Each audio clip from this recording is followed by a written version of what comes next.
एक और business organisation जो हमारे पास है that is called franchise. Franchise एक एग्रीमेंट है जिसमें एक लार्जर बिजनेस अपने जो ऑपरेशंस हैं वो किसी और को चलाने की इजाज़त देता है। मैकडोनल्ड कहता है मेरे नाम पे आप, मेरा ब्रांड नेम है वो, और उसके नाम पे आप एक बिजनेस मैकडोनल्ड के नाम से शुरू कर लें और उसमें जो मैं फूड्स कहूँगा वो बेचें। कंट्रोल बहुत ज़्यादा मैकडोनल्ड का उसमें होगा। इसको हम फ्रेंचाइज बिजनेस कहते हैं। हमने लिखा है is an arrangement in which a company sells another business the right to sell its product और service under its brand name, और उसके बदले में जाहिर है उसे पैसे देने पड़ते हैं, प्रॉफिट शेयर करना पड़ता है। इसमें दो पार्टीज इन्वॉल्व है, एक फ्रेंचाइजी है। अगर अहमद ने ले ली मैकडोनल्ड से बिजनेस की फ्रेंचाइज तो वो फ्रेंचाइजी कहलाएगा। पर्सन बाइंग द फ्रेंचाइज उसको हम फ्रेंचाइजी कहते हैं। Franchisee obtain certain advantages, for example उनको बहुत ज़्यादा असिस्टेंस मिलती है from the franchiser. They can get consultation on everything.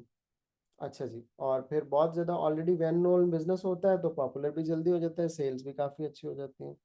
इसीलिए हमने लिखा है कि rate of failure is always very low.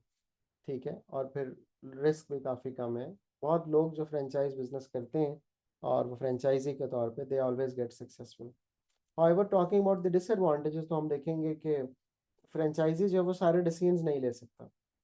बहुत सारे डिसीजंस के लिए the franchisee is dependent on the authorities, और फिर वो जो कि फ्रेंचाइजर्स होते हैं बेसिकली, और उसकी अपनी से भी कोई नहीं होते बिजनेस में।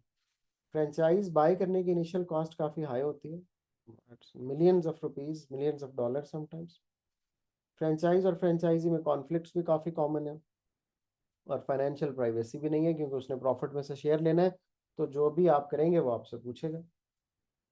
फ्रेंचाइजर कौन बंदा है? The business, the brand name that sells the franchise, उसको हम फ्रेंचाइजर कहते हैं। Someone who is looking to scale and grow the business by selling a franchise.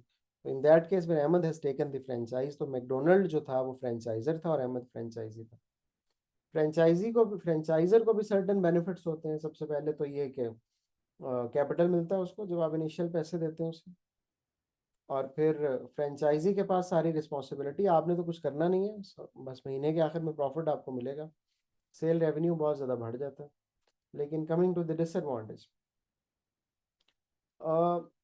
Franchise का कोई बहुत बड़ा कंट्रोल नहीं रहता, या तो उसको बहुत ज़्यादा कंट्रोल इंस्पेक्टर्स रखने पड़ते हैं जो हर वक्त जाके क्वालिटी चेक करते हैं, वरना जितना भी है you can not set over there all the time, तो उतना तो कंट्रोल फिर आप लूज करते ही हैं। ठीक है, और अगर कोई मिस्टेक बाय द फ्रेंचाइजी हो जाए तो नाम तो फ्रेंचाइजर का खराब होता है। If Hardee's is selling expired ketchup, for example, it's not selling, just taking an example. If Hardee's is selling expired ketchup, तो उसका रिजल्ट ये निकलेगा कि हार्डीज को लोग बातें करेंगे, हु इज द फ्रेंचाइजी उस किसी को पता भी नहीं होगा। और फिर initial cost of setting up establish brand name बहुत ज़्यादा है। फ्रेंचाइजर को बहुत टाइम लगता है यहाँ तक पहुँचने में, जहाँ वो ये जो इनिशियल सेटअप इतना बड़ा खड़ा खड़ा कर ले कि लोग उसकी फ्रेंचाइज लेना शुरू हो जाए।